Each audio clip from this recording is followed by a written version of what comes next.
Like Bernie Sanders, Donald Trump has, at least in part, attempted to establish his credibility and his judgment as a potential commander-in-chief by pointing to his supposed opposition to the war in Iraq before the war in Iraq actually began.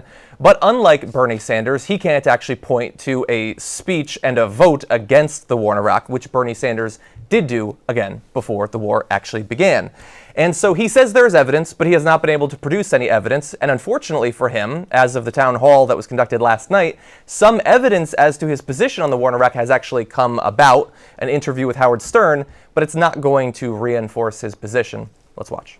The enemy is, and a lot of times the politicians don't want to tell you that. Are you for invading Iraq? Yeah, I guess so. I wish I wish the first time it was done correctly. And so what you saw there was him on Howard Stern. We know it was him on Howard Stern. No one's questioning that it was him in 2002 before the war actually began. Now, this obviously seems to contradict what he has been saying in an attempt to differentiate himself from other Republican candidates. And so last night, Anderson Cooper decided to bring up this new evidence in the most cowardly way possible. Let's watch. That I have not heard it. It includes an audio clip of what appears to be you on Howard Stern talking on the radio on September 11th, 2002. He asked you, are you for invading Iraq? You said, yeah, I guess so. I wish the first time it was done correctly. Is that accurate? Do you remember saying that? No, but I mean, I could have said that. Nobody asked me. I wasn't a politician. It was probably the first time anybody asked me that question. But by the time the war started, that was quite a bit before. Yeah, this was 2002. Yeah, by the time the war started, I was against the war. A lot of people said, it was so early that even if it was a little bit after the war, I mean, he was totally against the war. I was very much against it. That was probably the first time I was ever even asked about the war. But that was probably the first time, I don't remember that, but it was probably the first time I was asked about it. Sure. Again, I haven't heard it, but you may have said this. Yeah, I may have. When you're in the private sector, you get asked things, and you're not a politician. And probably the first time I was asked, by the time the war started, I was against it, and shortly thereafter. Okay, so a couple of things we got to point out there. That's him on Howard Stern.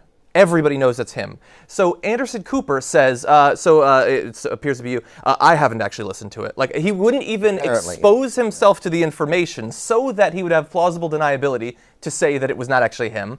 Then he reads it and says, do you remember that? No, not do you remember that. You said that. It contradicts what you've been saying now. Respond. Give him the chance to respond. That's being a responsible journalist. But not implying in 5 different ways that what we know is true is not true. That's because Trump will come out and say, if he might say, it's not me. It's not me. And then he doesn't want to contradict him. So it appears to be you, right? God. Trump is such a successful bully, it's incredible. But what I want to figure out is whether or not that was the first time Trump was asked what he thought about the war in Iraq. What would it matter? And he keeps saying, that was way before the war. That's what you've been saying. You've been saying you didn't just catch up eventually. You were against it before it even happened. Right. So you can't then say, that was way before it happened. But once it happened and way after it happened, then I was definitely against it. Well, then, yes, you joined the 60 to 70% of Americans who were against it by that point. I like Anderson Cooper. I do. I certainly like him, I think, more than you guys. I think he's a good broadcaster, and I think he's done a pretty good job until this one. Before Wednesday, you remember, I said I think he will ask follow-ups. I think he will ask hard questions, and he didn't. It's a hard job, and I think he's but there's no way any part of that question is okay. Because first of all, if you guys aren't sure it's Donald Trump, then don't broadcast it. Exactly. Don't talk like you have fact checkers. You have a partnership. You're CNN. You have a partnership with factcheck.org. Before you have that partnership, I guess you just put anything on the air you wanted, whatever you felt like it, for 20 years. So, there's a system. Of course it's him, or they wouldn't do it. You find that out. So John. You get the best point is it's the biggest cop-out question ever. Was that you? Do you remember it? I didn't hear it. I don't remember. I didn't even write this down. Where am I? Yeah, totally.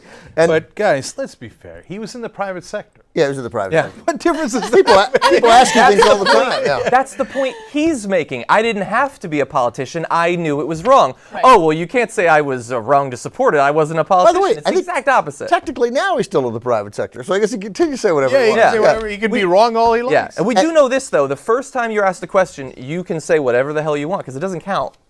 Yeah. So what's amazing to me is that we disproved that Trump said anything about the Iraq War before the war began. It turns out, by the way, because of this new tape from Howard Stern, we were wrong. We thought he'd said nothing about it. It turns out he was actually in favor of it, right? But for all the media to come out and be like, oh my God, it turns out that he wasn't against the Iraq War before. We know, Yeah. we looked at all the stuff, and there is no record of Donald Trump being against the war before the war. Yeah. No record of it. So, but you let him get away with that for what, 6 months before you finally turn around because of a little bit of tape on Howard Stern? Yeah. And by the way, to be fair to the media, like right before the Howard Stern thing, they had finally, like John King on CNN and stuff, was like, wait a minute. We couldn't corroborate what Trump was saying. Of course, you can't corroborate anything he's saying. It's incredible. You should have done that Yeah. fact-checking 6 months ago like we did. So we don't have the Stephanopoulos clip. I do actually. I have a couple quotes. Okay, so yeah, go through the Stephanopoulos, because George Stephanopoulos gets an A. Yes, he asked he if does. he did it exactly right. But then, even at the end of the interview that you're about to read, you see the brilliance of Trump, because even crushed, he just comes back to the original point and then it ends. But So George Stephanopoulos did a Stephanopoulos great did job. actually. This is how you present the information and how you tie it into the message that that Trump has been spreading over the past, as you're saying, 6 months. So Stephanopoulos asked him. Now he plays the video. He says, "Now will you stop claiming you're the only one against the Iraq War before it began?" Donald Trump says, "No, that was long before the war began. And by the time the war began, I was saying, and I'm on the record as saying that we shouldn't go in." True. Which is not true. So George Stephanopoulos cuts in and says, "But you're not on record at all opposing the war before it began. There's simply no evidence of that, sir." Trump responds, "Well, there is evidence, and I'll find evidence, because I was against the war, and you can say the way I said it. That was long before the war started, and that was an interview. That was the first time I was ever actually asked that question." It sounds like I'm making fun of him by literally reading the things that he's said. Palin-esque. It's really. very Palin-esque. Amazing. Well, and let's just note for It the was record. just an interview. When It was just the first interview. Yeah. Yeah, when he says there is evidence and I'll find it, that by definition means you don't have it. Yeah. Totally. because There is no evidence that you were against. You're Donald Trump. You have limited resources. You would have found it. He's It been would have been lying. found. And here is Does why somebody all- have a LexisNexis account here? Exactly. And here is why, of course, this That is still exists, extremely by the way? significant. I think it does, actually. I think I actually have access to it. It's extremely significant whether he was on the right side or the wrong side of it, if you were to believe, for instance, that it may have been the worst decision ever made by a president in history to invade. And the person who said that was last night Donald Trump at the town hall. So it's the worst decision ever, a decision that you are now on the record as having supported at the time. It's not a gotcha moment because of his unbounded braggadocio that he made a cornerstone of his campaign, that he was against it beforehand, which goes to his brilliance because we just presumed that that was the case. Nobody found anything else. It turns out he was on the most popular radio show in the history of mankind and said the exact opposite. But somehow people were unable to find this. Yeah. And by the way, Stephanopoulos followed up his Palin-esque answer by saying again, no, you said you were for the invasion. Like when he's going like, I was there, he's like, no, you said you were for the invasion. But then what I liked was Trump's finish. Trump goes, you could see I was not exactly strongly in favor. That's the first time it was ever asked. But that was long before the war started. By the time the war started, I was against it. And in 2003, you have evidence that I was against, and I've been against it for years. There is a quote. But we know that we don't have any. Well, there's a quote of him in March 2013, or 2003. It was at an Oscars after party, and he said that the war's a mess. But it already started. But It already started at that point. That was the second Yeah. time he was asked about the war. Yeah, and that's totally fine that you were eventually against it. That's wonderful. By the way, what has Donald Trump not said was a mess. Exactly. Okay, Right. Exactly. And that didn't involve Donald Trump. And the real quote, I don't know whether we're being fair or not to him, but was in 2004. Fairly late in 2004, he did come out and say, no, this is going really wrong. I'm definitely against it, etc. Not just the passing, it's Yeah. a mess, right? It was substantive. It was more substantive in 2004. But by that time, everybody knew it was a mess. Yes. We were having a giant election about what a mess it was. Exactly. Right. Exactly. So I mean, there's just that half a sentence. And to be fair to Trump, the Howard Stern answer was, I guess so. Right, I guess he's, so. he's I'm in right about favor. that. It was a Yeah. pretty soft, I'm in favor of it. Yeah, Which is look, still on the wrong side of, I was strongly against it. he didn't have strong thoughts on it because he doesn't have strong thoughts on any true political issue. Right now, as he's running for president, sure, yeah, he seems like he has strong beliefs or strong ideas, but he doesn't. Everything is shallow, everything is fake, okay? He's never really thought about foreign policy. He's never really thought about, oh, should we go to war with these countries prior to actually invading these countries? He's not a political figure. He's not a political thinker. He's a hack. He's a clown. Yeah. He's a fraud. He's a mess. And people keep treating him as if he's like this intelligent person who, oh my God, he might have actually considered the downsides of invading a country. He didn't think about it. He didn't care. I guarantee you that if you had asked them, not just in 2003 or 2002, but in 04, maybe 06, maybe 08, maybe now, hey, you know, it might be a mess in Iraq because of the difference between the Sunnis and the Shias. Go ahead and tell me what the Sunnis and the Shias are. Oh my God. Yeah. Okay, good luck. Yeah. And so, By the way, Elizabeth Warren can ask that at the next debate on Fox.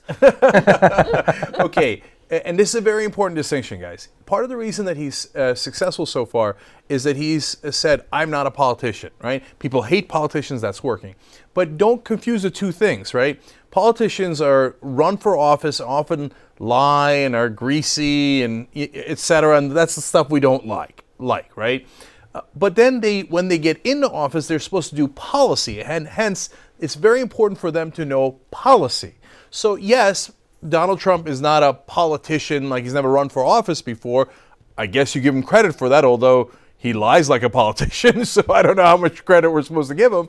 But the second part, the policy stuff, you don't give him credit for never doing policy. That's a bad thing. Right. You don't give him credit for not knowing anything about any policy. That's the bad part. Exactly. That's not a thing you should be like, oh, you don't know the difference between the Sunni and the Shia? You have no idea what's going on in Iraq or Iran or the Federal Reserve or anything else in the world? Way to go, Donald. You're just as dumb as I am. He also can't seem to make up his mind about anything. He has some strong statements about the Bush administration, invading Iraq and how terrible it was and how Bush lied to the American people about weapons of mass destruction, right? He got a little bit of criticism for that, and then now all of a sudden he won't say it. He refuses to say it. No, he's a deeply clown. political. And by the way, this whole thing of being against the Iraq war from the beginning, it's not like that's not political. The reason he's doing it is because he knows the overwhelming majority of the American people think the Iraq war was a mess.